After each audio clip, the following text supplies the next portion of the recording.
It's good to have you guys here. My name's Tim, and we're going to be exploring some light topics tonight, like how to read and interpret the first 2 pages of the Bible. So nothing controversial there. But I'm really excited to be here with you guys. And why do I care about this? I see some people from the home team, Door of Hope, my community over there, and I know many of you from Bridgetown. I have lots of friends who are part of Bridgetown that are friends from many years. So some of you know a bit about me, but when I write all that out. I wrote all that out earlier today, and I was like, I get tired just thinking about it. I need to eliminate something from my life. I just have too many things going on, but I love them all because everything that I get to do revolves around the Scriptures. And so, why do I care about this topic? Why am I here? Why should you care what I have to say? And actually, my roots of interest in the first 2 pages of the Bible, they really go back to when I became a brand new follower of Jesus, which was coming up this summer, 21 years ago. I was 19, about to turn 20. And I became a follower of Jesus through Skate Church ministry. Anybody? Yeah? Gerald? Who's the pastor here? You guys know Gerald? There you go. So I met Gerald when I was a brand new Christian. He was one of the staff guys at Skate Church and kind of took me under his wing, and we became friends, and I've known Gerald for a long time. And so, I didn't really grow up around the Bible much at all, and so, I'm a young man, a child of Western culture, just like all of you, and I remember being very compelled by Jesus and who Jesus was. And when I began to read the teachings of Jesus, it's very clear Jesus has a thing for the Bible. Like, he's just constantly talking about it and quotes from it all the time. And so, okay, if I want to follow Jesus, I need to have a relationship and engage with this book. And so there you go. I'm a young man, and I'm reading the Bible for the first time. And I remember pages 1 and 2. Reading them for the first time. Anybody? And page 3, how about the talking snake? Like, that's a whopper, Like, there's just the Bible. There's a lot of odd, strange, surprising things going on in it. But what I noticed, even as a new Christian, was as I met other Christians, they would get especially worked up and passionate about pages 1 and 2, and get in defensive, argumentative mode. You guys know what I'm talking about? There's something about the first couple pages of the Bible that gets Christians angry for some reason, especially when they're in dialogue with people who have different views of what they do. But that was kind of my intro to Genesis 1 and 2, was like, oh, wow, this is a strange new world of the Bible. Some people get really angry because they really believe that these first 2 pages give us crucial evidence about the physical origins of the universe. And there you go. That was my introduction. I thought, well, okay, I'll just start to learn as much as I can. Then I had other friends, people who weren't Christians, and I remember meeting, friends. These were from high school and later on, just living here in Portland. And I had other friends for whom one of the main reasons why Christianity seemed all so stupid and silly to them was because they had met those same argumentative, angry Christians too about pages 1 and 2 of the Bible. And they just thought, whatever these Christians thought about where the world came from, based on their reading of pages 1 and 2 from the Bible, they were just ridiculous and had their heads in the sand, and why would I want to sign up for that club? You guys know what I'm talking about? Do you guys know anybody here? Yeah, so that was me getting introduced to this whole set of topics. And so I went on to wonderfully become absolutely obsessed and in love with the Scriptures. And so the career arc was a natural one. It went from no aspirations except skateboarding and living in my parents' basement, smoking way too much pot, to becoming a follower of Jesus, to sign up for ancient Greek and learn ancient Hebrew, and I just couldn't get enough. And 14 years and 4 educational institutions later, I still can't get enough. So now I try and I make Bible cartoons for the internet. Like that's a big thing. I clearly can't get enough. I'm really into the Bible and whatever. But I'm happy to confess that. So one of my biggest concerns and interests now is about pages 1 and 2 of the Bible. Is actually not about the debates and not about what Christians get angry about and not what people who aren't Christians think angry Christians are stupid about. That's a very important conversation. That's a conversation about, do we live in a world that has some kind of intended origins and purpose? Is there a personal being who stands at the origin point of all that exists? Or are we just a lucky accident, random molecules that happen to bump into each other in the right combination, and here we are? That's a really, really important conversation. Creation, evolution, whatever you want to call it. That's not what I want to talk about tonight. And you actually don't want to hear me talk about that because I'm not qualified to talk about that.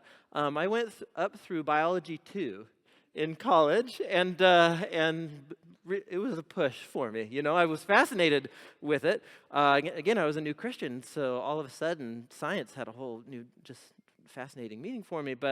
So I'm not a scientist. I'm not the son of a scientist. That's not my world.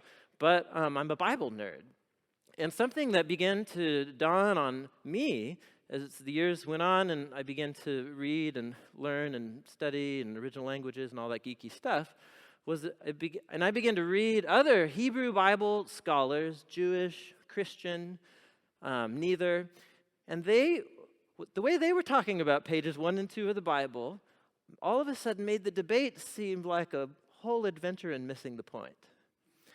And here's where these two sides are going, and here's the path that I kind of want to help us explore tonight.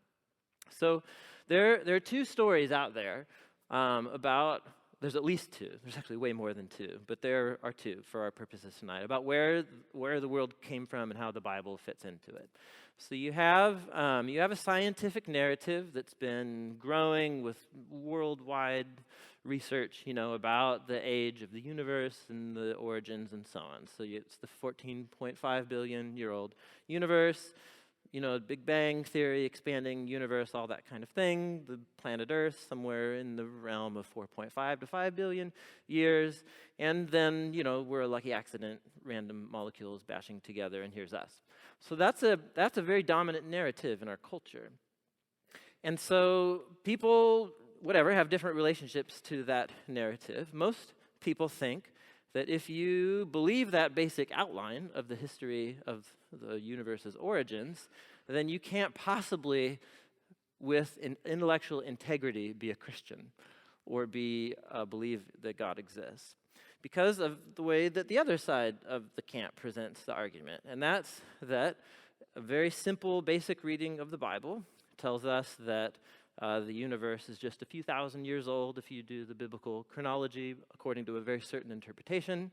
And you read the pages 1 and 2 of the Bible, and you've got a 7-day process, and boom, a universe that's working and wonderful. And so either there's an apparent tension here, and I use the word apparent intentionally, right? There's an apparent tension that either what we need to do is modify this story, the scientific narrative, to fit this story, pages 1 and 2 of the Bible. And so there's lots of positions and people who do that. They'll say, well, this narrative, it's a conspiracy theory against Christians or something like that. Or more reasonably, that it's just a wrong interpretation, and so we can rework the evidence to fit the time scheme in pages 1 and 2.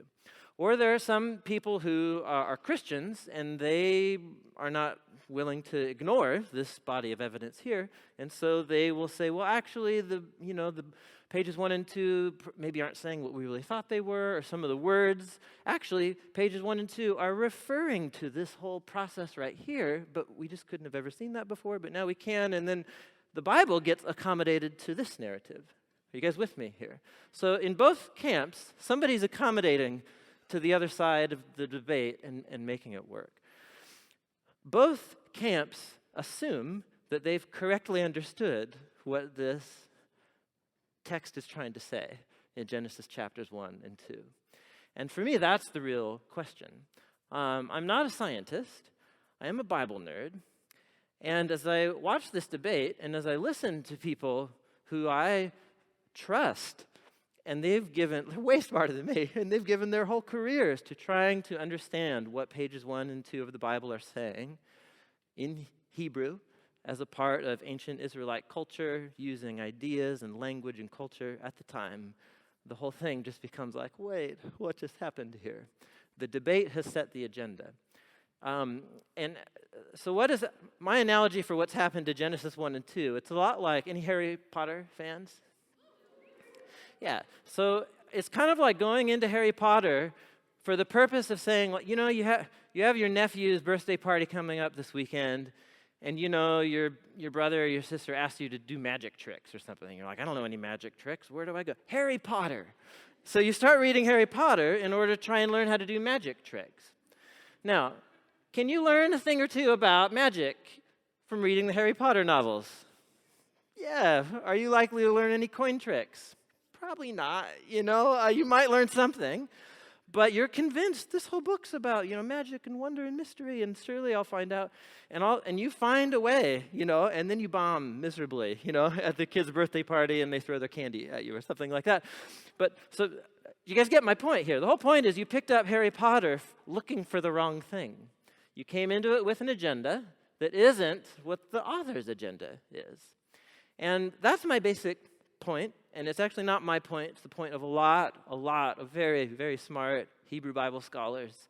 And it's a growing voice within this conversation that perhaps we've all just missed the point. And we've been making pages 1 and 2 of the Bible try to do something that if we had Moses or the author, of Genesis 1 and 2, he would be like, you did what? You made my pages 1 and 2 say what? Like, how did you do that? So here's what I'd like to do. I actually just have 2 simple points that I want to communicate. And then we're going to take those 2 simple points and walk through some of the basic things on pages 1 and 2. It'll take just a couple minutes to make my 2 points, and then it'll take me way more minutes to do the rest of the thing right now. So fire hose. You guys ready for a fire hose right now? Okay. Make no apologies, right? I'm just going to go for it. And then when we conclude, I'm going to stop talking, take a drink of water, and then I'll be happy to field questions, and we'll do Q&A here in the room. So we're going through, if a question occurs to you, do write it down if you think it'll benefit everybody else too. So, you guys ready? Okay. I just realized one more thing. I have a website, timmackie.com, and everything that's going to be on the screen here tonight is on a handout that you can get right there. So timmackie.com, and then up under Teachings is a tab, Science and Faith, and it has another version of this talk that I'm giving right now, and as well as the handout that has everything that'll be up on the screen. So some of you don't care, and you want your hands to cramp up in the next hour or whatever, and that's fine. By taking notes, go ahead, but just you don't have to if you don't want to, really. So, okay, here's my first main idea. It's a very simple one, but here we go. Let's just go for it. The Bible is an ancient text.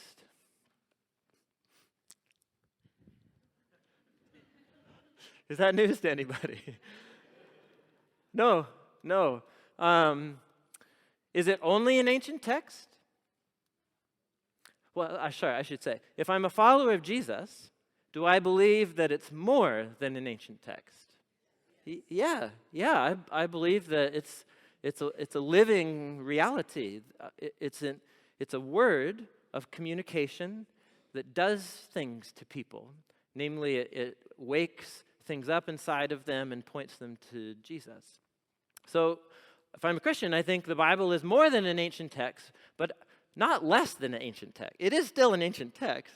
It's an ancient text that is a living word and that does those things and points me to Jesus, but it's an ancient text that's doing those things. You guys with me here? Now, we shouldn't have any debate about that. So I find it's actually the second part of this first main point that's the one that we actually, are guilty of not really getting right, is that we don't treat it like one. We don't treat it like an ancient text.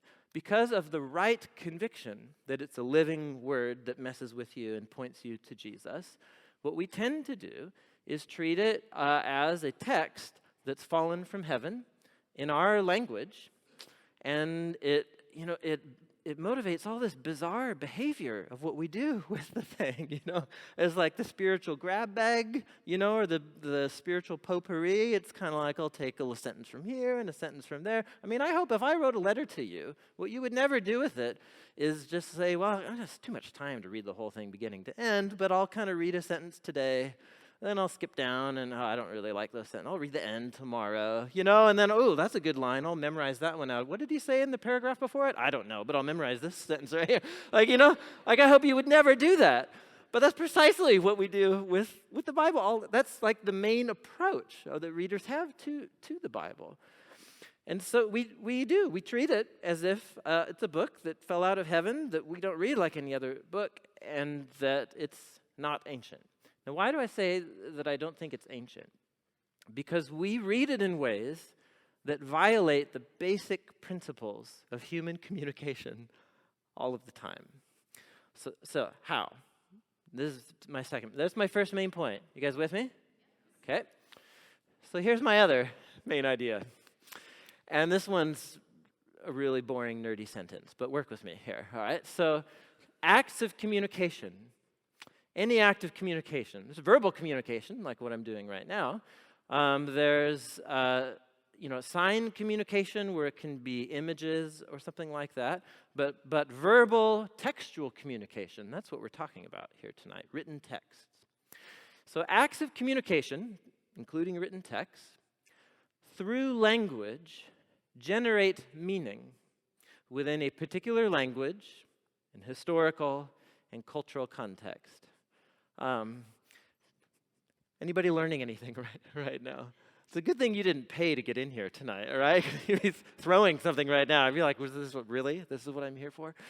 So once again, it's a little more wordy concept, but it's simple. It's that how is it that words, whether I speak them or write them out, generate meaning? Well, we share a culture.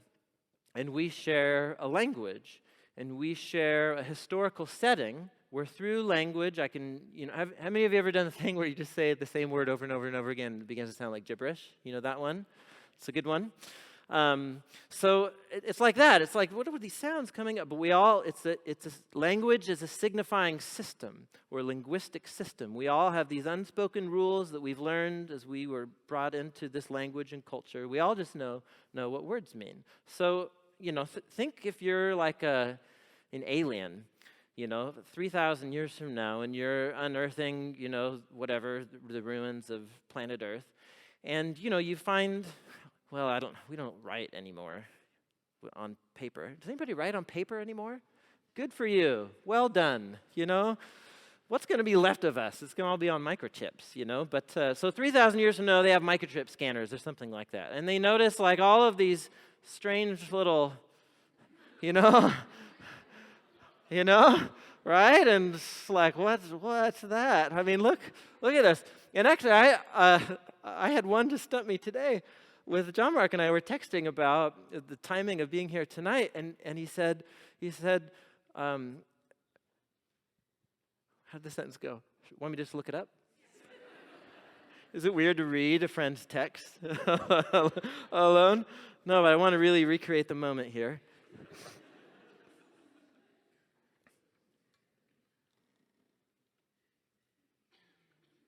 Don't worry. Wait for it. This is what I do.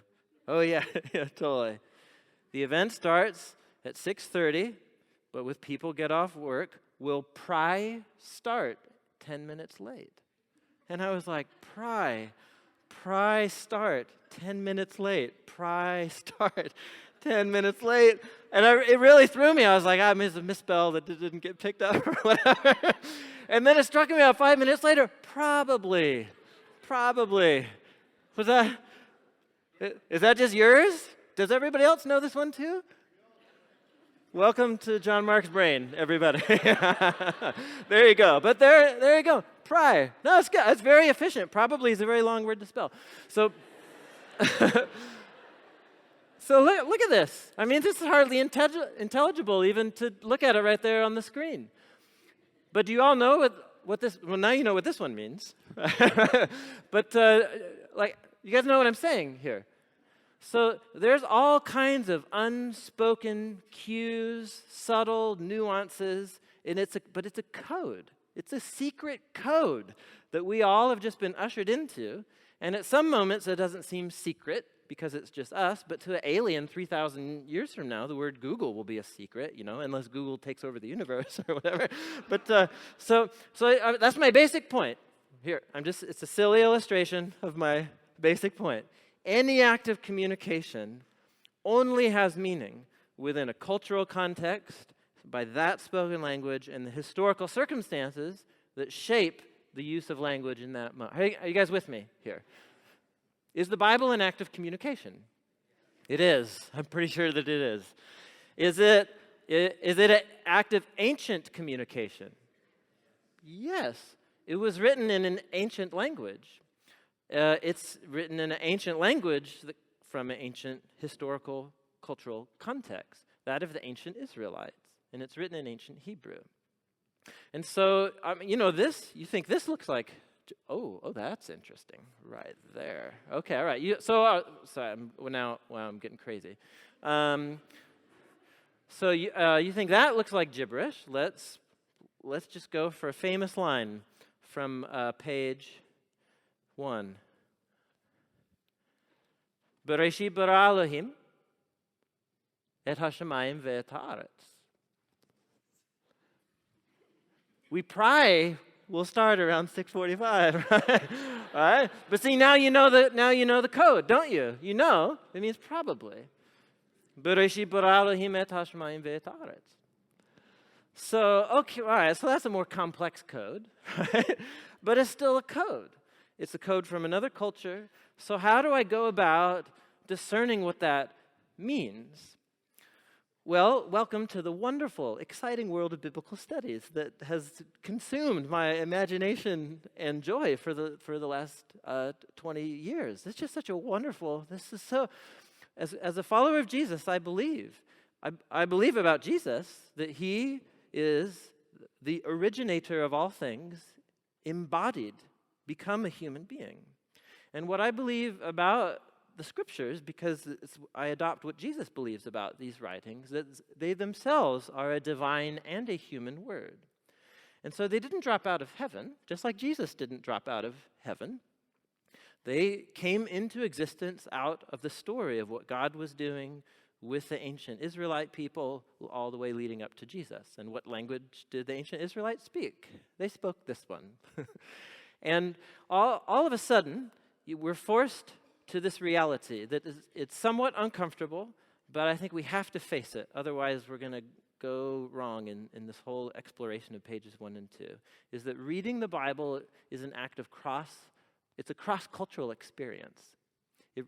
And in Western culture, and celebrating tolerance and diversity and so on, we love cross-cultural realities, right? We celebrate it even, and that we be accommodating to people of different languages and culturals and socioeconomic situations, right? And that makes the wonderful Western pluralistic world, right? That's at least the culture that we're in. But somehow, when it comes to the Bible, we're not willing to check our cultural baggage at the door and step into a foreign new world. We demand that it speak our language. We demand that these authors talk about our world the way that we want them to. And when they don't, we either think they're stupid and primitive, or, you know what I'm saying?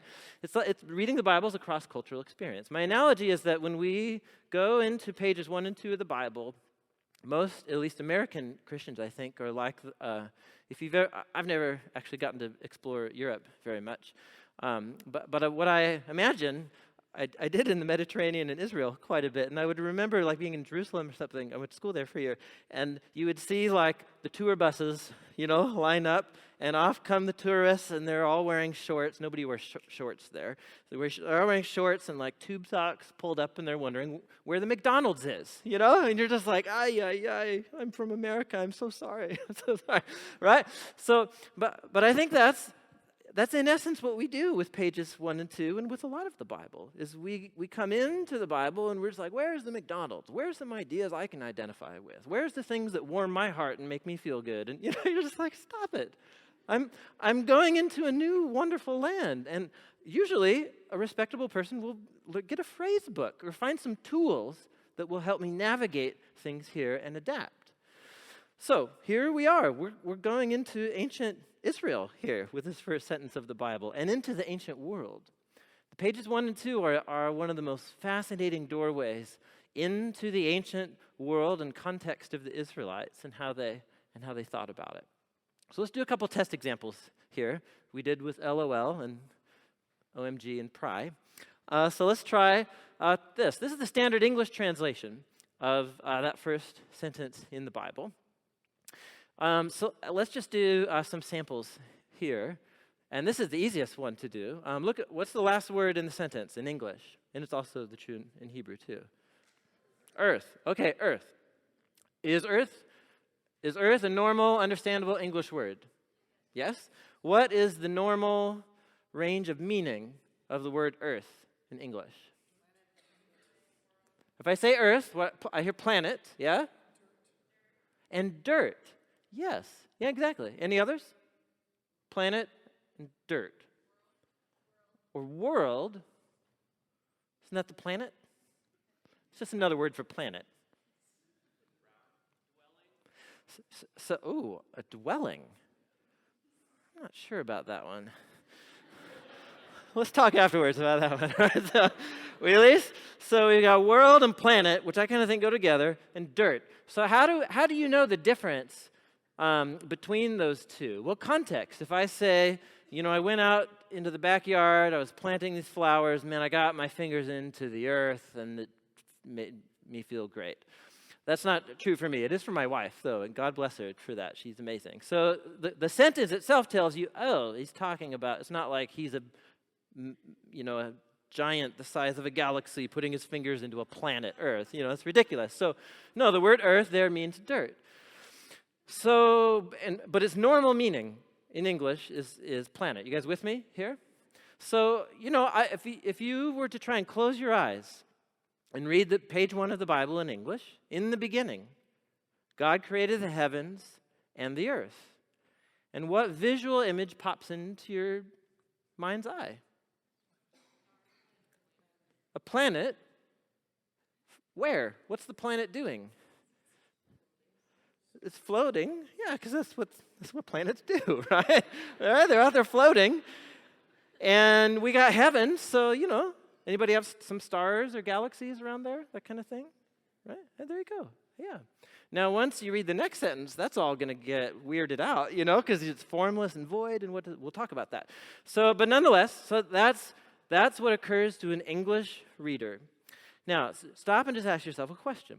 How long have human beings had accessible to their imagination that image of planet Earth floating in the middle of the starry space and so on? How long has that image even been imaginable to human beings?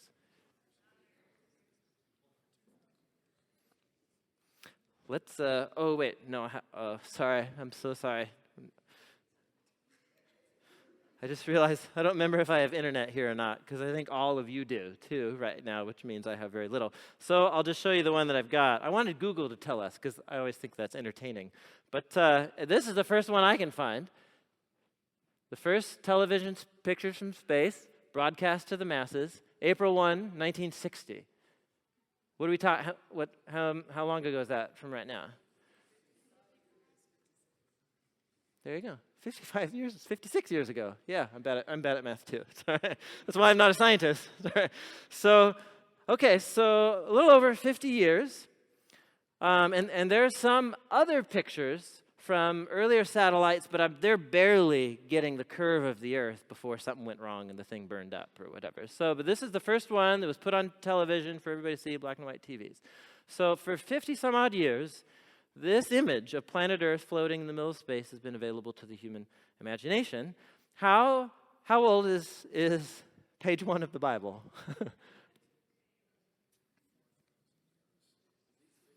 So it's at least 3,000 years old, or up to 3,500 years old, and there's lots of nerdy debates about why that range or what that difference is, but somewhere between 3,000 to 3,500 years old. Now, here's where a lot of Christians go, especially in the debate of the last few hundred years. It's the conviction, well, it's the Bible. It can break the normal rules of language, and because it's a divine word, that it can be revealing all kinds of new information or ideas about the natural world that these people would have never known about otherwise. And so, yeah, we are legitimate to begin to think of the Bible predicting what people would know about the world in the future. I have a problem with that. And my problem is that the Bible is an ancient text, and I don't think that's treating it like one. And the Bible is an act of communication. And that, if you go around using that principle to understand everybody's acts of communication, you have just made mishmash of what humans are and how we talk with each other. Are you with me here? Like if someone took your words to mean the opposite or something different than what you intended them to mean, has this ever happened to you? And how do you feel? You feel violated. You feel misunderstood. And I think that's precisely what we're doing to the biblical author, is we're making the divine origins of the Bible trump over the human origins of the Bible. And so as a basic conviction, I think that's just a violation, and I don't think it's necessary.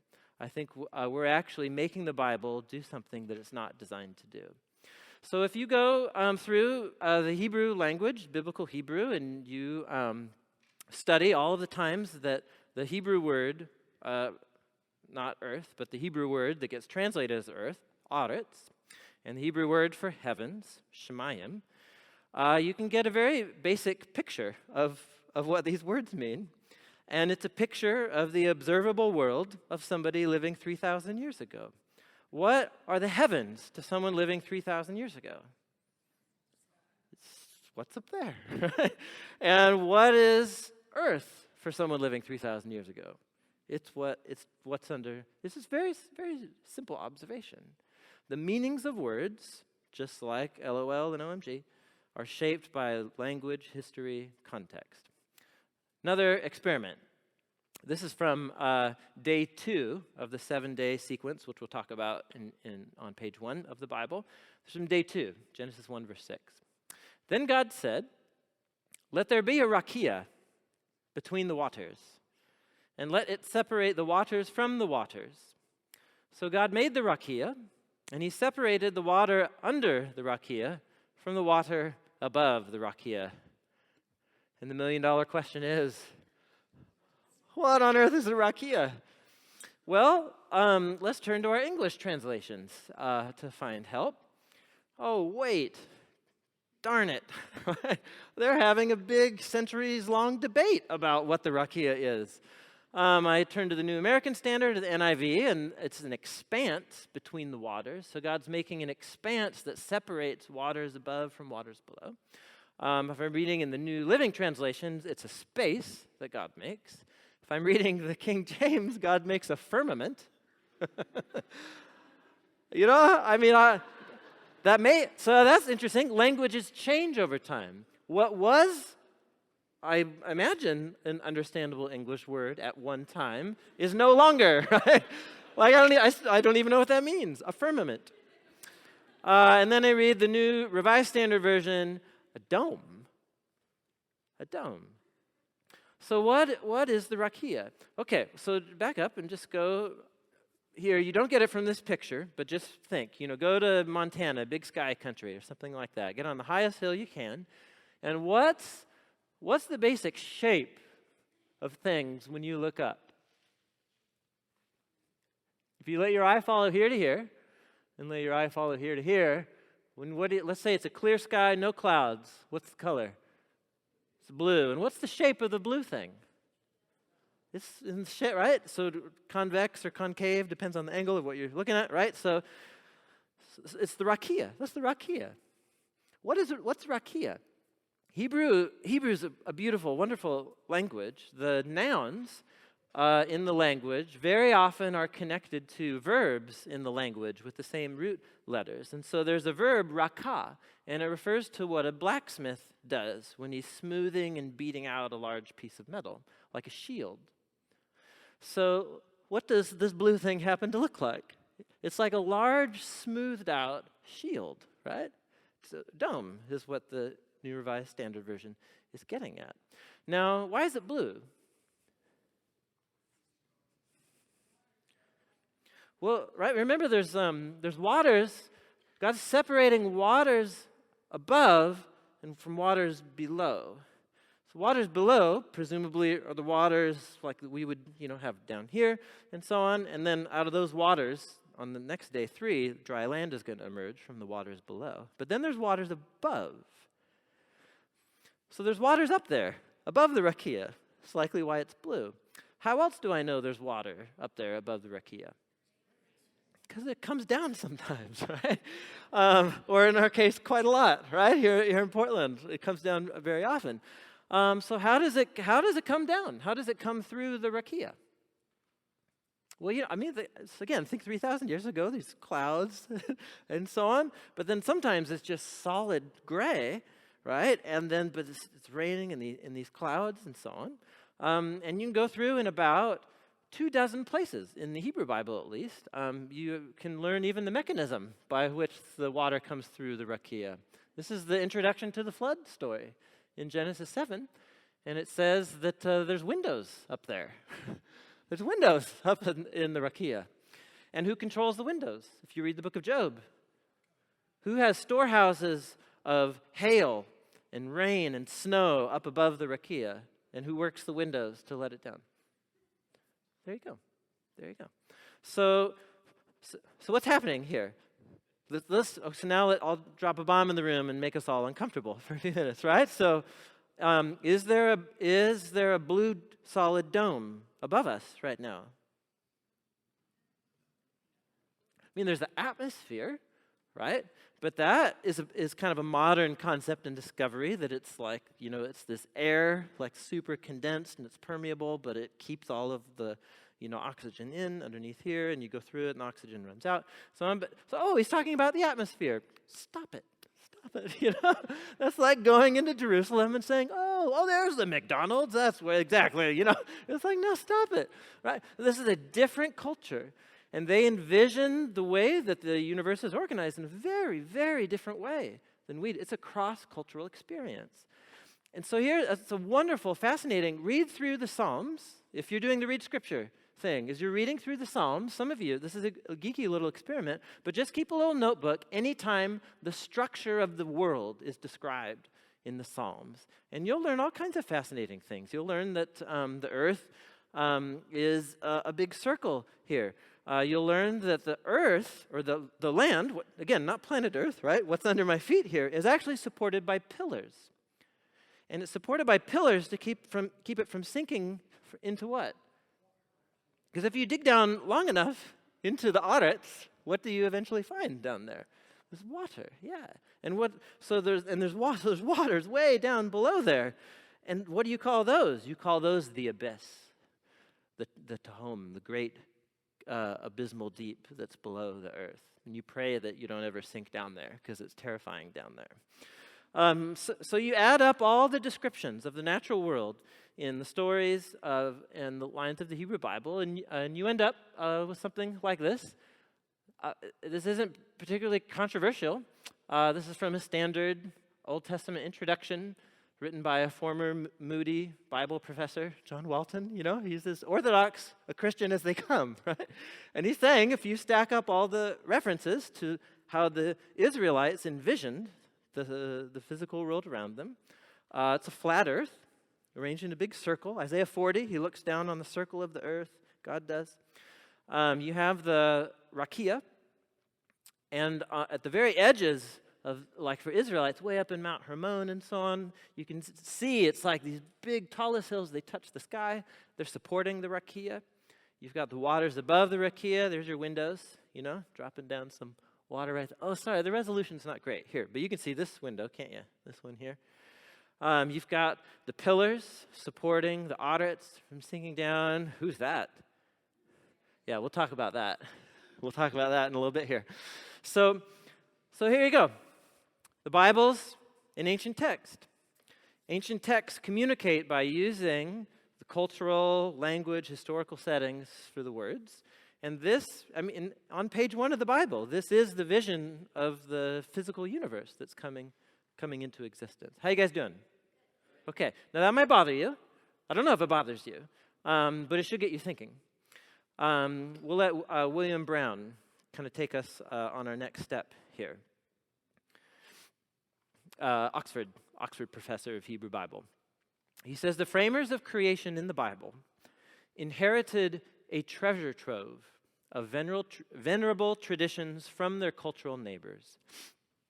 Instead of creating their accounts ex nihilo, and that's a scholarly nerd joke right there, it means from nothing, out of nowhere. So in other words, Moses or the biblical authors aren't just sitting there one day and they get a Holy Spirit trance, Genesis 1, page 1 of the Bible. No, like these are people who grew up with Egyptian, Babylonian neighbors.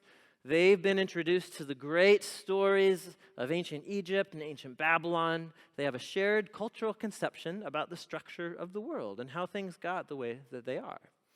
And so the biblical authors are developing their own traditions, Genesis 1 and 2, in dialogue with some of the great religious traditions of the surrounding cultures, particularly those originating from Mesopotamia and Egypt, as well as those of their more immediate Canaanite neighbors.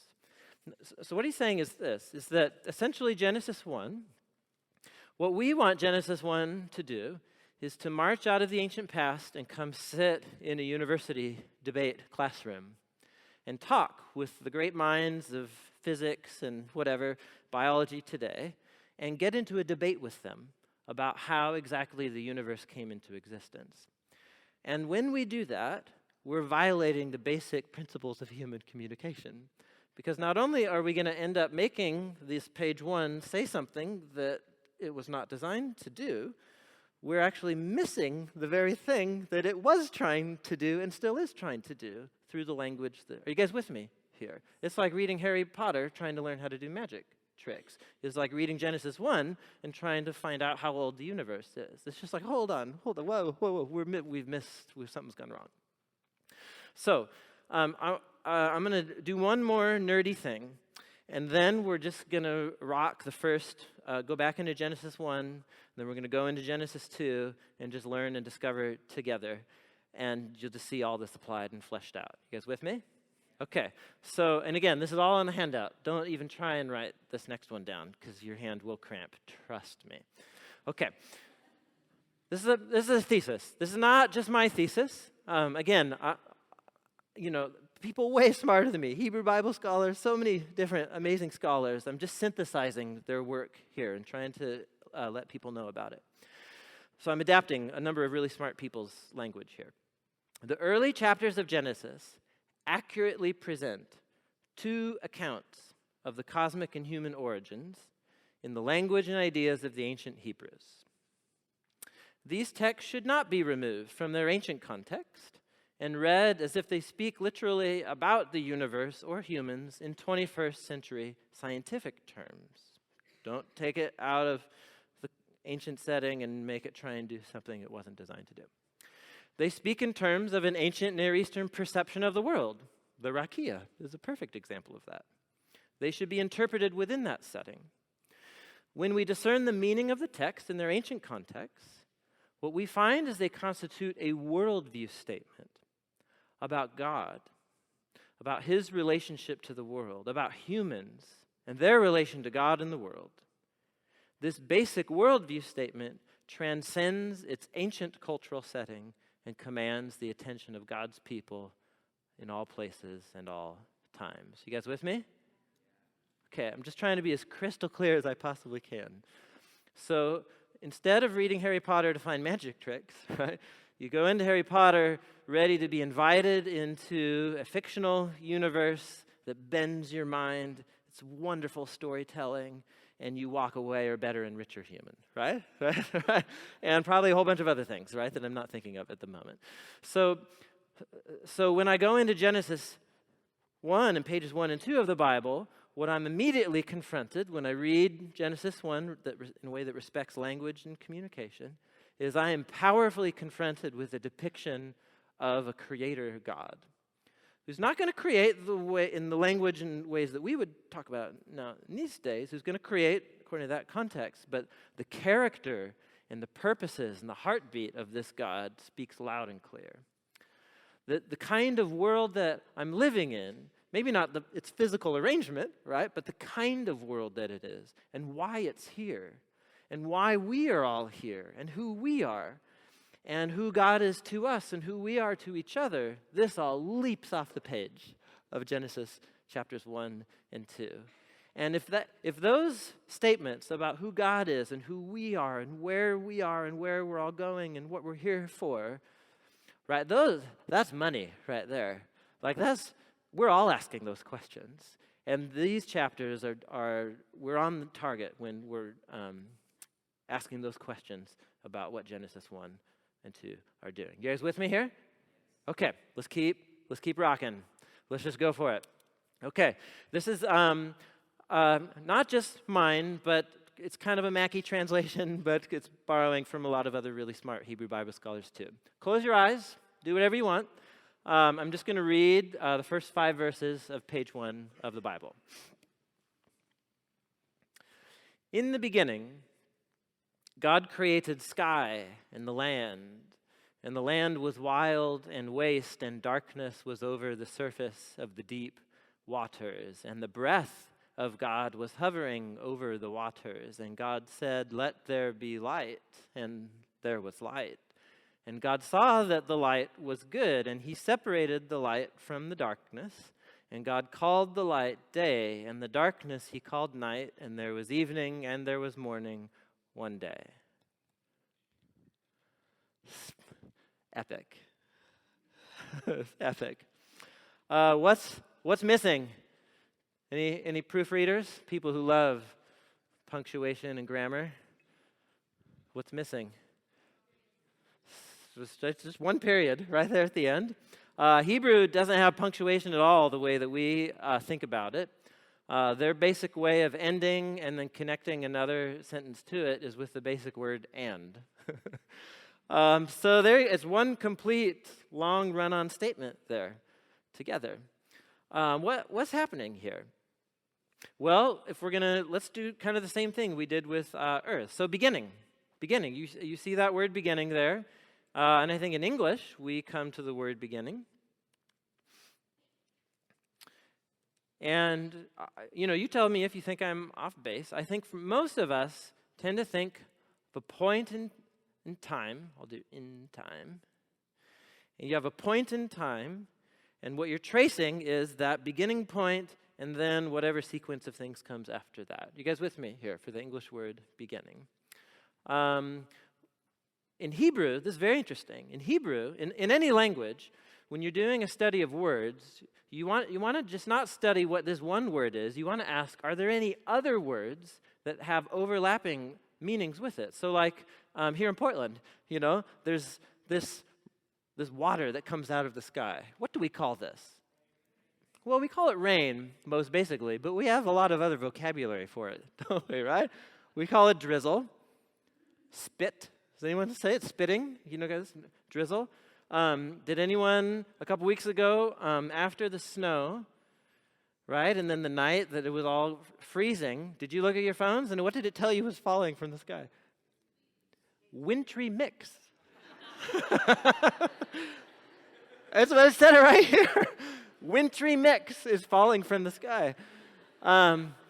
So in any language, you want to look at I want to know about how this idea works in this culture or language, But I want to know every word that overlaps. But if there's a lot of words for an idea, it means each word is trying to do a little bit of a different nuance with it. Rain, drizzle, spit, wintry mix, right? So beginning, here's interesting. There are two words in Hebrew for beginning.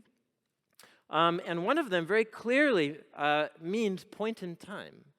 And it's not the word that begins Genesis 1. It's very interesting. Point in time in Hebrew, it's the word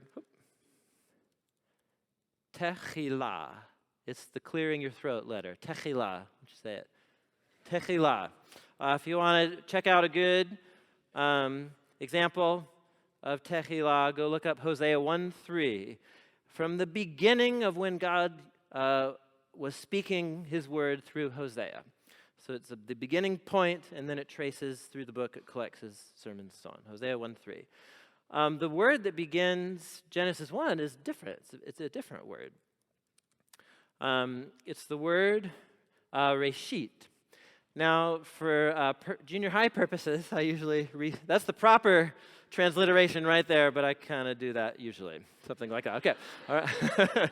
So, reshit. Reshit. Why don't you say it with me? Reshit. So you study all the uses of reshit, and it's really interesting. It's not a precise term. It can refer to a day. You can refer in Jeremiah 27:1 at the beginning of King Zedekiah's reign, and it's actually referring to this huge gap of a decade at the beginning of his reign. Then the story picks up. So it can refer to a small period of time. It can refer to a large period of time. It can be used in something like in Isaiah, the prophet will say, the one who knows the end from the beginning. From the farthest reaches into the future, and the farthest reaches into the past.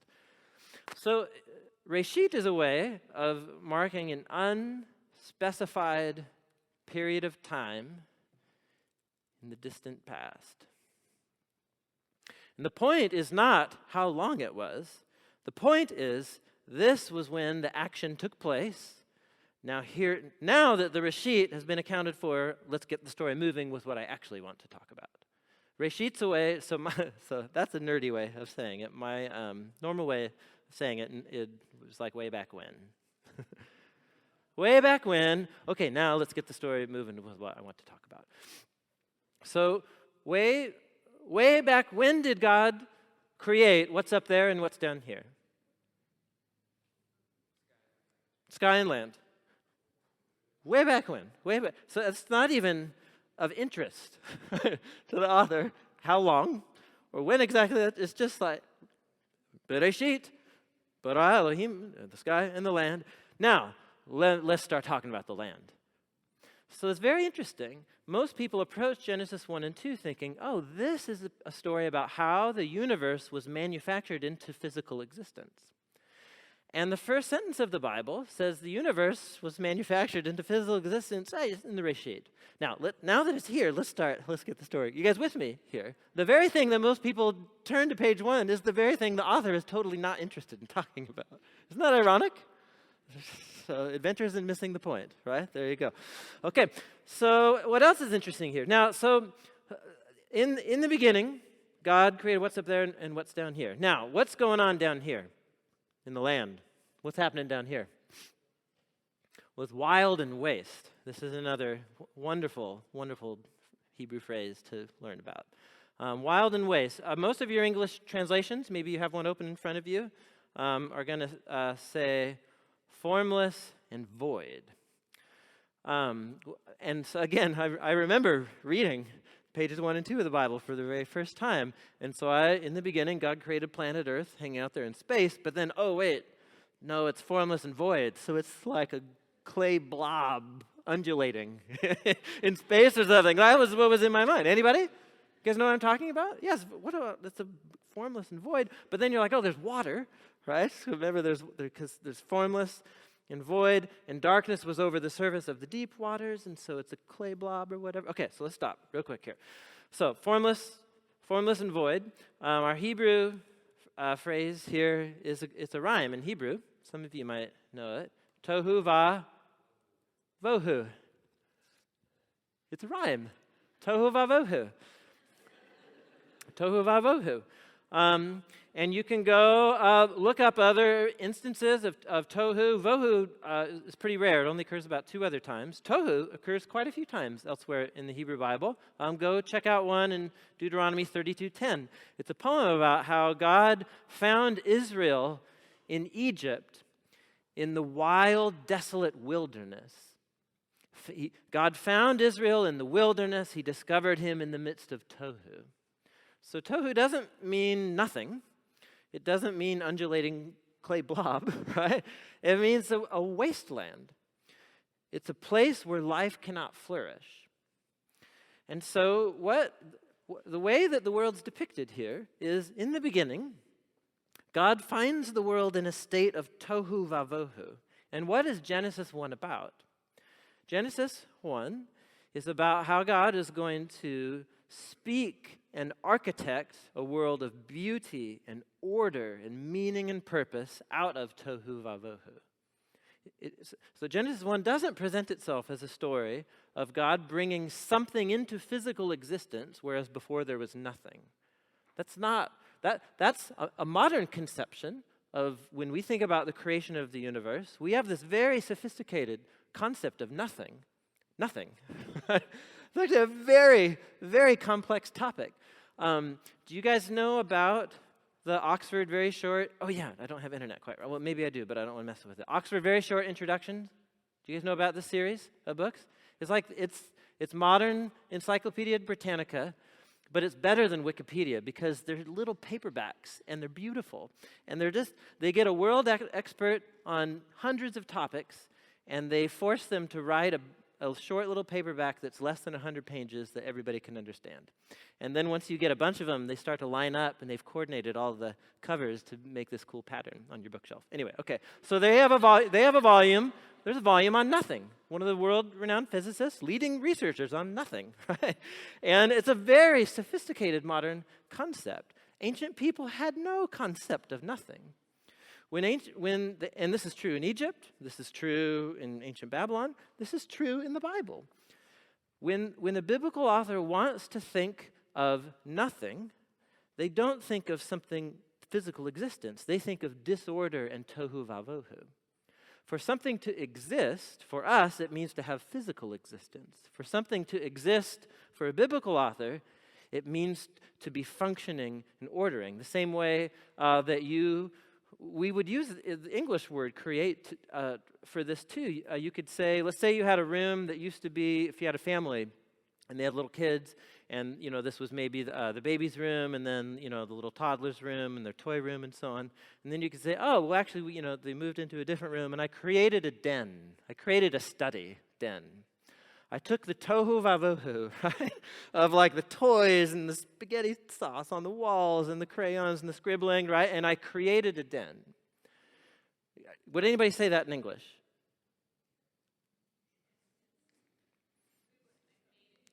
You would say, I made a den. Oh, even better, even better. Would you say, oh yeah, we made it into a den? You would say that, wouldn't you? You made it. That's very impressive. Right? You made a den, like, wow. So it was an addition, you built it onto the house or something. It's like, yeah, you made the wood. Now it's getting ridiculous, right? So what does it mean that you made a den? What you did is you took something that was for one purpose in the disorder, right? And you brought order and you brought new purpose. That's Genesis 1. It envisions God. What does it mean for God to create, to an ancient Hebrew author? To bring order out of chaos. That's the story that Genesis 1 is telling. And that's what's going on with tohu vavohu. Now, how? How is God going to create by bringing order and beauty out of chaos? Well, and darkness. So tohu vavohu, and then there's darkness. And who is there in the midst of the tohu vavohu and darkness, poised and ready to bring order and life? So breath of God. And my hunch is, knowing John Mark, is that Door of Hope people, you know this one. This is like a quiz, and you'll fail miserably. I'll be very disappointed in you. But Bridgetown folks, Hebrew word for breath or spirit? Come on, you got to feel proud of that one there.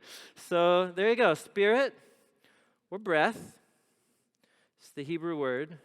Ruach. It's another clearing your throat word. So ruach, it's the invisible, personal presence of God. Just like your ruach, when you put your hand up here.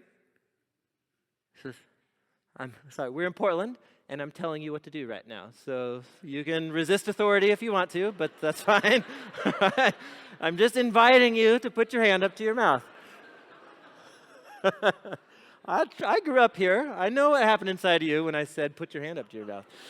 Anyway, so put your hand up to your mouth and say hello. I'm helping you check your breath right now, and that's you want to do that. So, all right. Do you feel that? You feel that in your hand? What is that? That's your ruach. That's your ruach. So we're talking about an invisible energy, but you're a person. You're not a force, right? So you have a ruach. It's the animating life energy that is a sign of your own personal presence. And God has an animating life presence. And can you see your ruach? Did you see anything? It's invisible, right? So it's God's invisible animating life presence there, hovering in the midst of the ruach. And then what is the first thing that God does to bring order out of the tohu vavohu? What's the first thing God does? And God said, He speaks. He speaks. What did it take to get ruach on your hand, to feel the ruach on your hand? I asked you to speak. Speak. So you have God, and then you have God's ruach, and then you have God speaking a word. And the ruach carries what's in God's mind and makes it into this tangible reality out in the world. So you have God breathing His Spirit out through a word. And what does God do with His word? Let there be what? Light. And there was light, and God saw the light, and it's good. Okay. So God said, let there be light. On Hebrew, this is the word or. It's not very exciting. I'm sorry. Or. Light. What is light? What is light? So we're experiencing it, right now in the room. But think 21st century, right, concept. What is light? What is it? So there's an energy. So I'm hearing energy, wave, and sun. Let's work with those concepts, right? So, in our solar system, light is primarily generated by the sun. And what's going on there? It's this gigantic, huge, immense ball of exploding gas, right? It's a huge reaction going on there. And it's giving off immense amounts of energy that in the form of waves or particles, and there's a great debate there that I don't really understand because I'm not a scientist. In waves or particles, it goes at great speed towards us. And what do we call that wave or those particles that go at light speed across the universe to, give you a sunburn on a sunny day? What do we call those? So we call it the rays of the sun, but when we want to get precise about the little teeny tiny things that are penetrating your skin and burning you and killing you slowly, right? What are those things? We call them photons. Light is a thing, right? In our imaginations, light is a thing. For 21st century modern person, it's an actual thing. It's a little packet of energy, right? And it behaves like a wave, it behaves like a particle. There's some thing happening there that somebody understands, I trust, but I sure don't. So it's a thing. So we read Genesis 1 in English, with that concept, and what do we think? God's creating what? He's creating photons, apparently, right? He's creating light. Now, this one will spin your brain, because in our sense of the universe, what generates the photons? The sun. When does the sun come into play on page 1 of the Bible? Yeah, not for, so day 4, day 4. So we're on day 1, so the sun comes in on day 4. So how do you do that one? That's wow. Okay, so let's turn to our children's Bibles. Surely, our well-intended parents had got it right. And what you'll see is the planet Earth hovering there in the midst of empty space in a universe just permeated with little dots of photons, right? Light. So just stop 1 second. So how old's page 1 of the Bible? Okay, do we have to do that again? No, we don't. So it's 3,500 years old. So light's not a photon. Stop it, right? So light is well, actually, sorry, I'm making you dizzy by going back and forth, but that's just how I operate. So what God calls light something here. He actually gives a name to the light. What does he call it? He calls it day. What is day?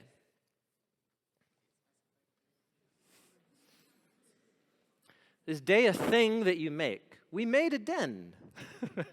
I made a day. What does that even mean, right? So day is not a thing. It's certainly not a photon. Day, it's a period of time.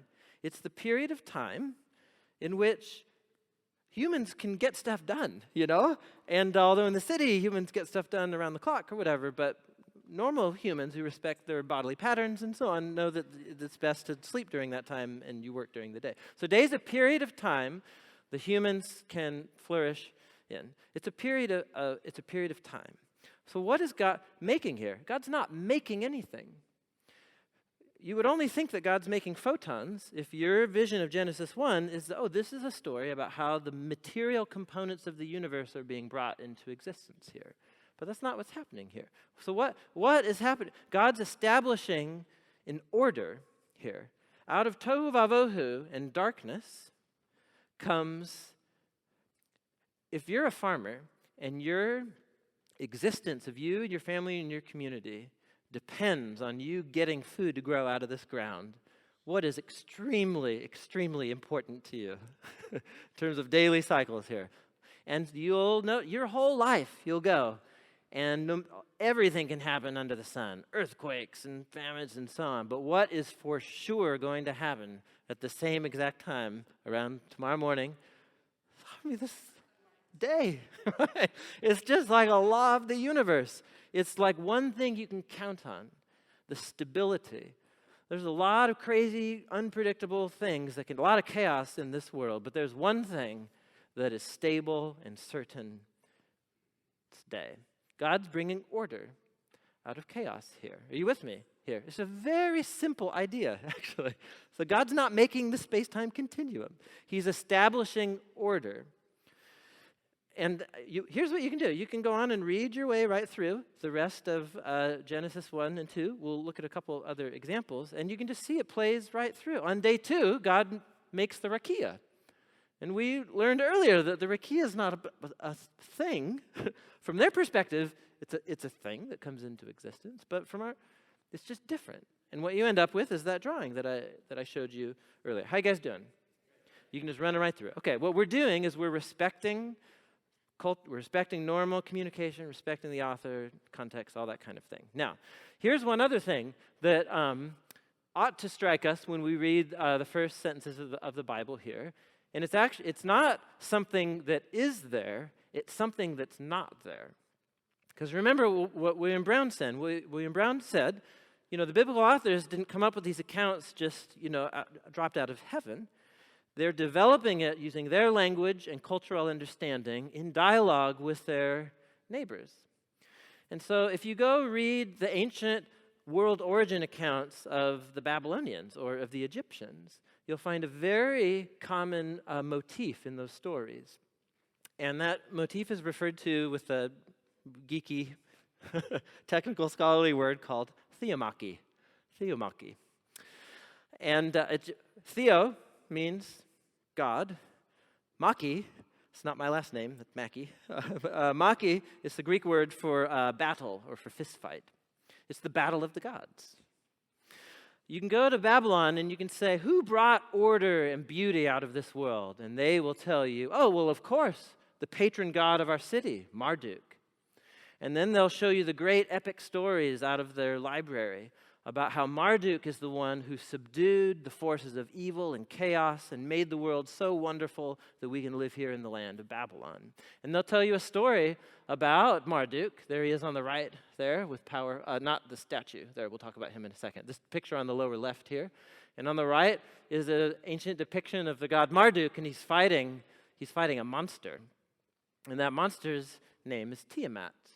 Tiamat. And Tiamat is the goddess who represents the chaotic waters, the waters that the Spirit of God is hovering over, right? In Genesis chapter 1, verse 2. And here's how the battle gets. It's really quite dramatic, is that Marduk, he summons the wind gods to come blow a great wind. How many have ever stood in front of a really powerful fan and it blows your mouth open? You guys know that one? So it's like that. But he summons the wind gods to blow this great wind, and then, Tiamat's got a big mouth, sharp teeth and so on. And so it forces Tiamat's mouth open, and then he shoots his bows all down Tiamat's throat, and it pierces her heart and so on. And then he grabs her mouth and rips Tiamat in half. And then the lower half of Tiamat becomes the waters below, and the upper half of Tiamat becomes the waters above, the Rakia. And how did the world come into existence? The world that we live in is a world where chaos and evil can only be subdued through violence and through battle. We live in a world that came into existence through violence and danger. Are you with me here? And this was such a common motif. You can turn to Israel's Canaanite neighbors. And what you've got here is a picture of a god mentioned in the Bible, the god called Baal, or Baal is how we butcher it in English, Baal, but they said Baal. And then here's a picture of Baal fighting his own chaos dragon. He has multiple heads here in Canaanite creation stories. And there you go. This is how Israel's neighbors talked about where the world came from. What do you notice is absent from Genesis page 1? You're like, whoa, this God, where's the battle? The only thing that you could say maybe poses a threat, you think, is the tohu vavohu, but then you realize, no, that's just the raw materials. I mean, this God has no rivals. And there's not multiple gods. How many gods is there in the first line? There's just one. I mean, just that concept right there is one of the most history-shaping ideas in the world, that there is one true, all-powerful God who's the originator of all. And that God has no rivals whatsoever. So right there, you're watching your Israelite neighbor go into a bar, right, with their Egyptian and Canaanite and Babylonian neighbors, and they're all talking about what kind of world we're living in and who the gods are and where we all came from. And the Israelite speaks up, and it's just like, I hear what you're saying about Marduk, and he does seem pretty bad, and I wouldn't want to run into him in a dark alley. But my God, Yahweh, the God of Israel, I believe is the one true God, and that we live in a universe that is safe. That we live in a universe that was made for beauty and goodness and order, and that doesn't find its origins in violence and death and destruction. Are you with me here? That's a worldview statement. And it's a statement about who God is, and it's extremely powerful. Now, when a biblical poet sees the world collapsing around him, he might want to be reminded that his one true God is actually the most all-powerful God. So, biblical authors are not afraid to use this motif in their language about creation. Psalm 74. You read the first part of Psalm 74, it's about the destruction of Jerusalem, how foreign armies have come in and invaded Jerusalem and destroyed it. And so this is what the poet says. He reminds himself of who God is. He says, "My God is king from of old, working salvation in the earth. You divided the sea by your might. You broke the heads of the dragons in the waters." Whoa, when did that happen? Whoa, you crushed the heads of Leviathan. You gave him as food for the creatures of the wilderness. You cut openings for springs and torrents. You dried up ever-flowing streams. Yours is the day. Yours also is the night. You established the luminaries in the sun. You fixed all the boundaries of the earth. You made summer and winter. Now just stop right there. What's this poem about? This is a poem, the poet expressing how he believes the world And look, what is God making? I made a den. What does God make? Summer, right? And winter. So what? So you fixed the ordered boundaries of the earth. You've fixed the ordered boundaries of time, right? In our concept, you make something by bringing it into physical existence. This is the same idea here. In the Bible, you make something by creating order. And how did God create order? Well, he beat the bad guys, right? I mean, look, he's just pulling all the language and imagery of these Canaanite and Babylonian stories, and this poet is asserting that even though Babylon's come to town and destroyed our temple, that doesn't mean that Marduk is the one true God. Yahweh is the one true God, because he made the heavens and the earth when he defeated the forces of chaos. Are you with me here? So this is actually interesting. This just, this one's for free. Well, this is all for free, but this one's for free too. There's more than one creation story in the Old Testament. You're looking at one right here. Here's another one. Proverbs 8, you can go read another one. Psalm 104, you can go read another one. And they all describe the origins of the world in the same basic view of how it's structured. And they use all this language and imagery that doesn't fit in our setting, but that's because it's an ancient text. And this is how they talked about it. Are you guys with me here? I think this is really interesting. Okay. Let's see. Where are we going? So I'm just going to start hitting on a few things here. I'm going to kind of begin landing the plane. We're going to look at the days of Genesis, then we're going to look at Adam and Eve. You with me? Okay.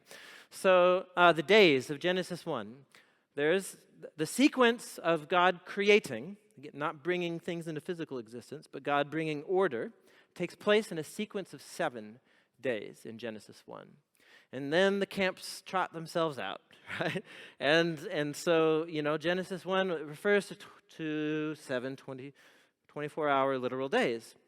Well, actually, perhaps those are referring to long epochs of time or ages, and they refer to hundreds of thousands or millions of years or whatever.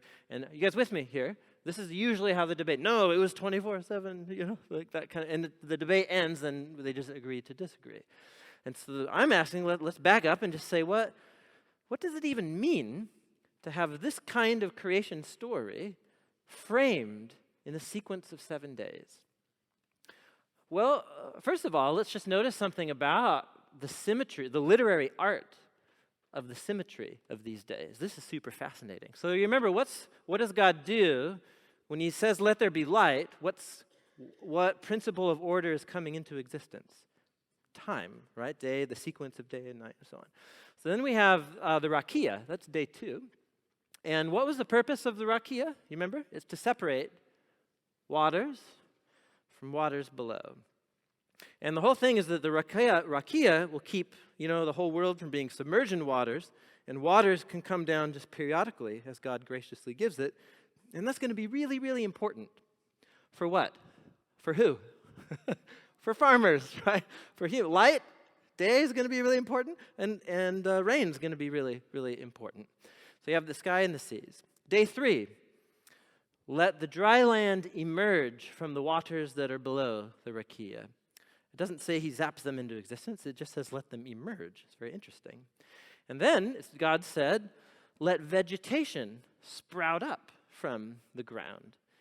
And of all the vegetation on planet Earth that you could name, the vegetation that is specified emerging out of the ground is what kind of vegetation? Fruit trees. Fruit trees with seeds in them. Just go read the story. It's like, well, wait, what about, what about mangrove trees or something, or other bushes, so the fruit trees come up out of the ground. For whom are fruit trees going to be very important in the story that goes, humans. You have the first 3 days right here, and everything's getting teed up to create an ordered space where humans can flourish. Then what happens in the next sequence of 3 is each of those domains gets filled with their inhabitants. So day 4, we say it's about the creation of the sun, moon, and the stars. It actually doesn't ever use the word create. It says, let the lights of the sky, sun, moon, and stars, be for the keepings of the sacred festivals. Oh, this is a good one. Sorry, I'm going to just show one thing that I haven't done yet. That was some friends and I hiking. Sorry about that. This is later on. This is my geeky Bible software. Let there be lights in the vault of the sky. This is the rakia. To separate day from night, to let them serve as signs to mark sacred times. Now, some of your translations have seasons right there, and we think summer, winter, fall, that kind of thing, but that's not what the word means. It's the word moedim. It's for the sacred days for an Israelite, what are the sacred days of the year? Passover, tabernacles, right? Weekly, Sabbath, and so on. Why, if you're an Israelite, you're reading Genesis 1, why does the sun come into existence? So that you know when to celebrate Passover. You don't start a day too early. Don't start a day. The sun's there for humans, specifically Israelites, right? To mark the sacred times and days of the years. That's what's going on day 4. Wait for it. There we go. Okay, so and it's exactly, those are the inhabitants of the domain that indicate time. Then what goes on day 5, it's precisely the creatures that are going to live in the rakia or in the waters below the rakia. So the birds, they go up and they get to go touch the rakia up there, and then you get the fish. Now this is really cool. At the heart of the symmetry right here, right? Look at day 2. What is made first? The sky, and then the seas below them. But then on day 5, what is made first? The fish, which go in the sea, and the birds, which go in the... Do you see that at the center? They're right there? Do you see it?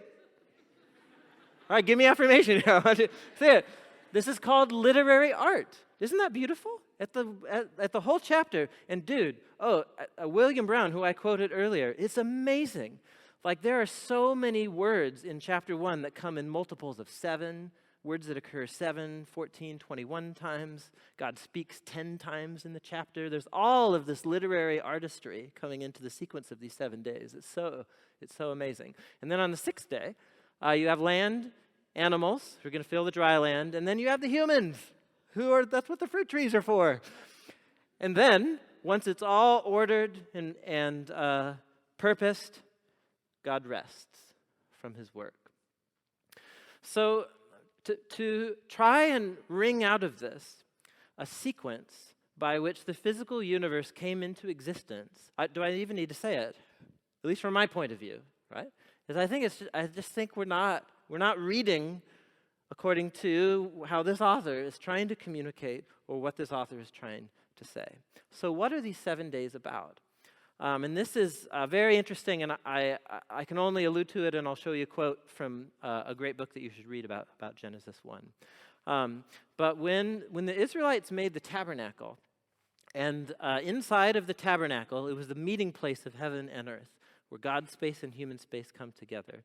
And the decorations inside of the tabernacle were all of these images of flowers and fruit trees and pomegranates and the cherubim, these angelic protectors of God's presence, and gold and jewels and so on. And it's like you're walking into the Garden of Eden. All of it is the symbolism of you're walking into this place where God and humans dwell together, the Garden of Eden. And when the Israelites inaugurated the tabernacle there in the wilderness, they did it with a feast. And that feast lasted how many days?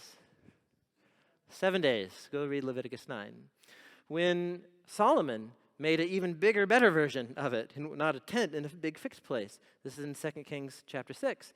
And you walk inside, and it's even a more amazing pomegranates and angels and leaves and so on. You're like walking into the Garden of Eden.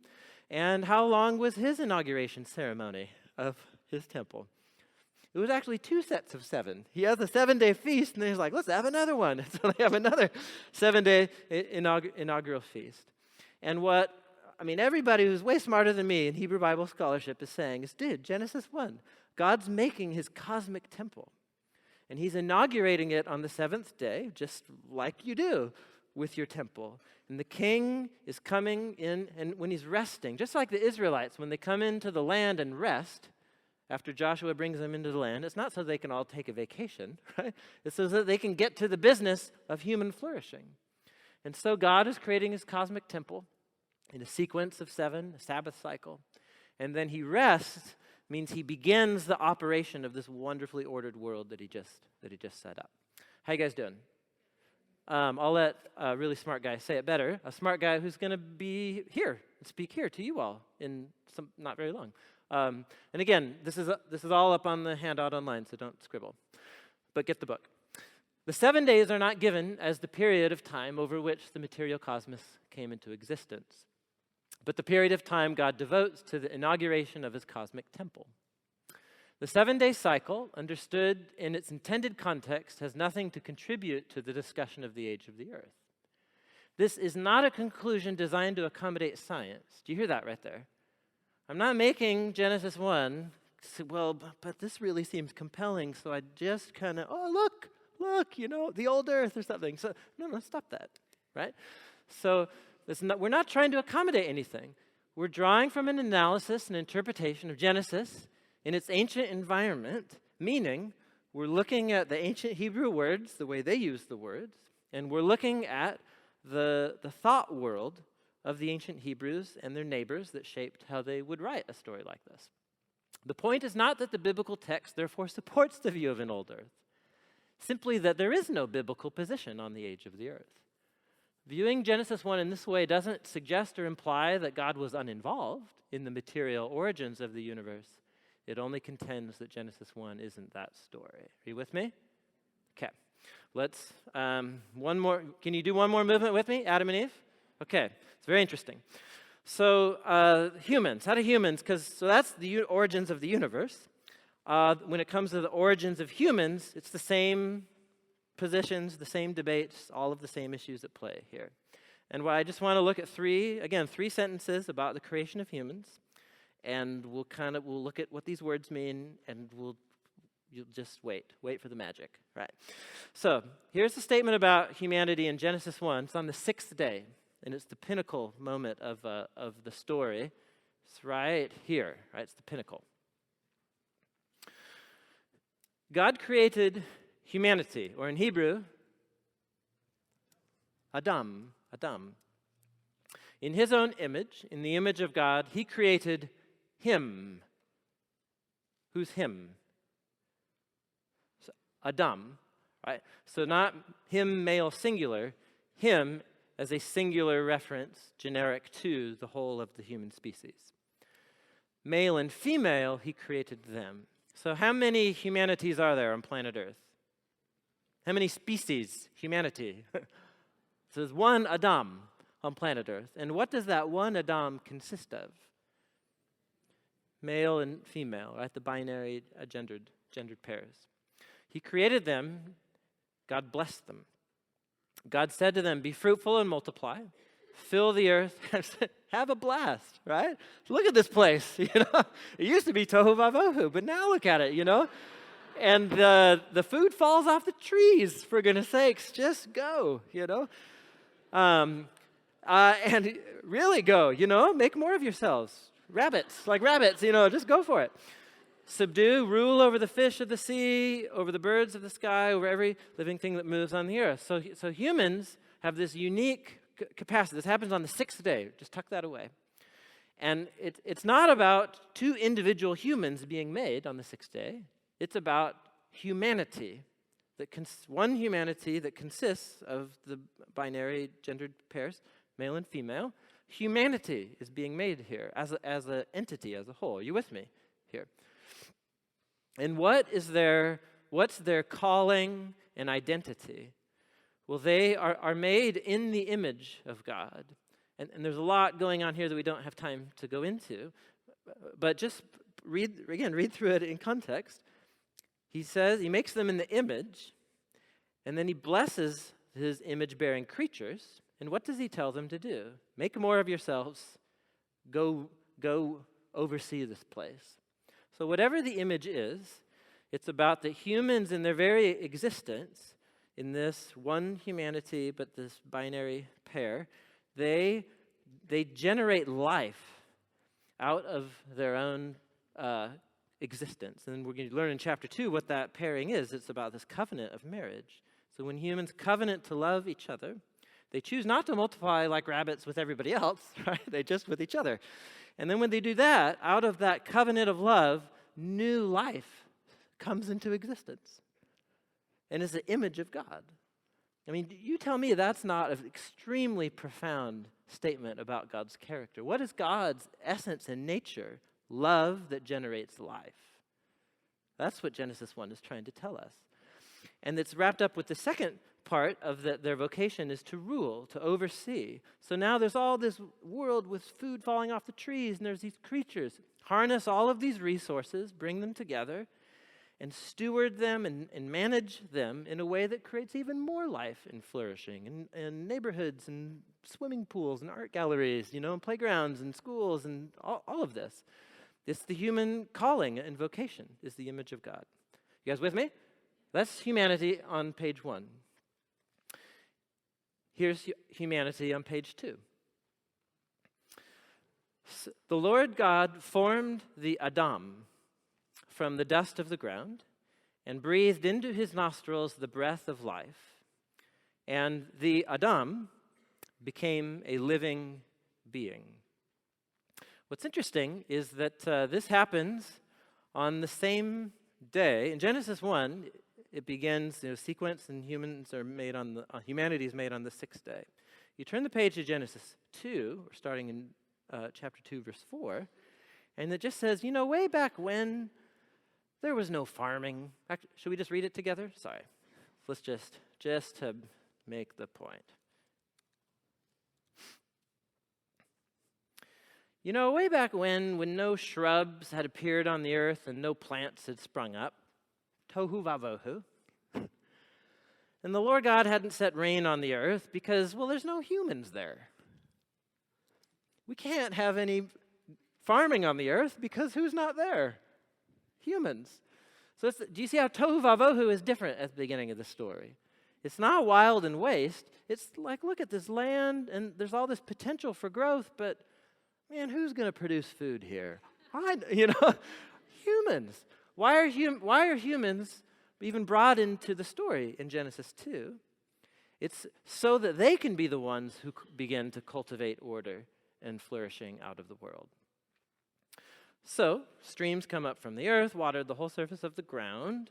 Raw materials are there. Then, here we go. The Lord God formed Adam from the dust of the ground and breathed into his nostrils the breath of life. Okay, let's go back to our slides here. So, then you're going to have the Adam, and then he's lonely. And so God makes animals and brings them to the Adam. Now, first off, what was the sequence of things in Genesis 1? Which came first, the animals or the humans in Genesis 1? Animals, then humans, in a sequence of days. Here, it's human, then animals on the same day. Oh, a contradiction in the Bible, right? Stop it, right? What you're assuming is that these accounts are trying to present to you in sequential order. Because do I need to say it again? I don't need to say it again. So there's something different happening here. This is a totally different depiction. Genesis 1 was a statement about God's cosmic temple. Now we're focusing in on the identity and calling of these image-bearing humans. And it's like we're restarting the story again from tohu vavohu, and now focusing on these humans. And what's the nature of Adam? Where does Adam come from? Dust. Now, how do you know that? I don't know. I mean, maybe if you could find some dust on yourself, you're just like, oh, really? I'm made of dust. What does that mean? And think forward in the story here. How do you know that you're made of dust? Because Grandpa dies, and we all as a family watched it happen. And then we all took him out to the tomb, and we put him in the tomb until his body decomposed. And then we gathered together the stuff, and so dust. Humans return to dust. What are humans? We're dirt and divine breath. right? So this Genesis 2, this is Genesis 2's way of talking about the image of God. There's something, we're earthlings. Our origins and nature is bound to planet Earth, right, to the earth. But at the same time, we're aware of a calling and an identity of who we are that separates us from the earth. Are you with me here? This is just human beings, right? It's the existential crisis, right, that we're all in, trying to figure out why we're here. And there it is. We're dirt and we're divine breath. And the dust here is not trying to tell us about, like, the physical composition of what we're made out of. This is a statement about our nature. Do a word study on dust in the whole of the Hebrew Bible, and anytime dust and people are mentioned in the same context, it's a statement about our mortality and how we're weak and are frail in our origins and in how we die. So I don't think we're watching a little security camera screen of what happened in Eden here. Are you with me here? This is a narrative depiction within in the world as they imagined it, a statement about not the material origins, but about the identity and function of who humans are. The same thing happens, this is the last thing we'll look at, then we'll land the plane. A similar thing that happens with the woman later on in the story. So the Lord God caused the man to fall into a deep sleep. While he was sleeping, God, he, took one of his sides and covered it with flesh. Then the Lord God built a woman from the side he had taken from the man, and he brought her to the man. Now, I'm messing with you, because if you know the story, from most English translations, God takes one of the man's ribs. Now, I actually don't like doing this, but I feel like I have an obligation to. Just go read go read almost all of the informed commentators on the book of Genesis, Orthodox Christians, Jewish, neither, and they'll all tell you that the word side right there, it's the word selah in Hebrew, it never ever means rib. Anywhere in all of the history of the Hebrew language that word occurs. It refers to the side of a building. It refers to the side of a hill. It can refer to the side of a stone. It's the word side. We have a normal word for it in English. It's the word side, right? And I don't know why none of our English translations will translate it the way that they translate it in all of the other occurrences in the Bible. But I think because they're scared that people won't buy their translation. I really think that's what's happening here. We've been taken hostage to the debates, unfortunately. So what's the idea here? You have the human, and God takes from the side and makes another one. The one that we learned about from page 1 about the paired, right? The one humanity that consists of male and female. It's the same exact image here. God, and notice the architectural imagery. He takes from the side and then architects and builds the woman. And then he closes up flesh. I'm not sure how we're supposed to imagine this, right, visually, but I don't think that's the point. Again, this isn't about material composition. This is about who and what humans are and our identity and our nature. And so then you have the one humanity that's made of man and woman. There you go. So once same issue, and I think the same conclusion then.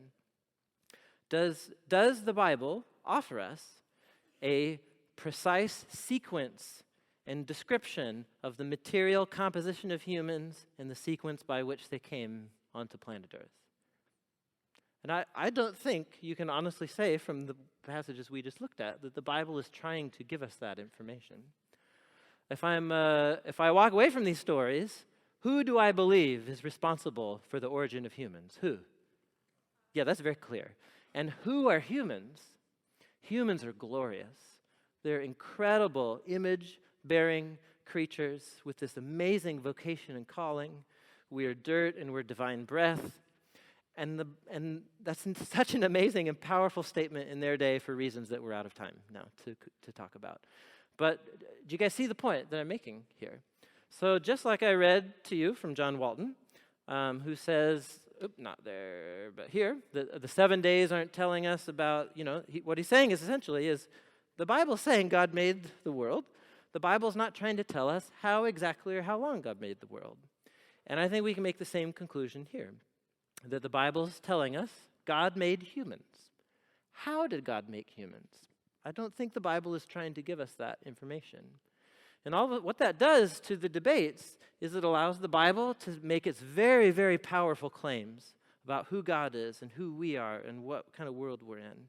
But then it also allows the scientific story to be weighed and critiqued and evaluated on its own merits. Are you with me here? And we're respecting both modes of communication, and we're not trying to make them crash into each other on the level of what they're saying. So let me conclude with an illustration. On the top is one of these famous photographs from a telescope. Anybody? The Hubble telescope. And they aimed it at a pretty dense section of the sky, and they pointed it at this thing called Alpha Centauri. And they found within it one of the most densest packed systems of stars and galaxies, somewhere on the realm of 100,000 galaxies. And what are galaxies? They're not stars. Galaxies are whole systems full of planets and stars within 100,000 galaxies that are themselves full of hundreds of thousands of stars and planets and so on. And so we look out there and you fall on your knees, man, out of humility. And if you're a follower of Jesus, out of worship, and you're just like, oh my gosh, like we are dirt and divine breath. Humans are glorious, but we're just such a small piece of who God is and what God is doing. And then below, you see one of what I think is one of the greatest important modern masterpieces of the night sky. The artist? Van Gogh. Yeah, Starry Night. And I'm not an art historian or an art critic, but the people that I've read who have all kinds of incredible, profound observations about what Van Gogh is doing in this painting. Aesthetically, what he's doing with texture and light and framing of composition, what he's doing to you without even knowing anything about art history, but recreating the moment that you realize that there's something bigger, and more grand, and that the night sky has this unifying, swirling reality to it that's like swallowing you up. And you also, I think, after long enough of looking at Starry Night, will also fall on your knees in worship and in humility. Are both of them true depictions of the world? Are they both true depictions of the night sky? Do they describe the night sky and depict it in the same way? No, of course not. That's their beauty. And we actually would diminish Starry Night if we tried to like Photoshop some of Omega Centauri. Like, do you get what I'm saying here? And so there you go. I think that's essentially what our debates have done, and that's I hope we can set ourselves on a better course for doing with these pages. I hope this has been helpful. I know I raised a ton of questions that I'd be glad to dialogue about for a little bit, but I'm done talking. I told you I was going to talk for a long time. Is that okay that I did that? All right.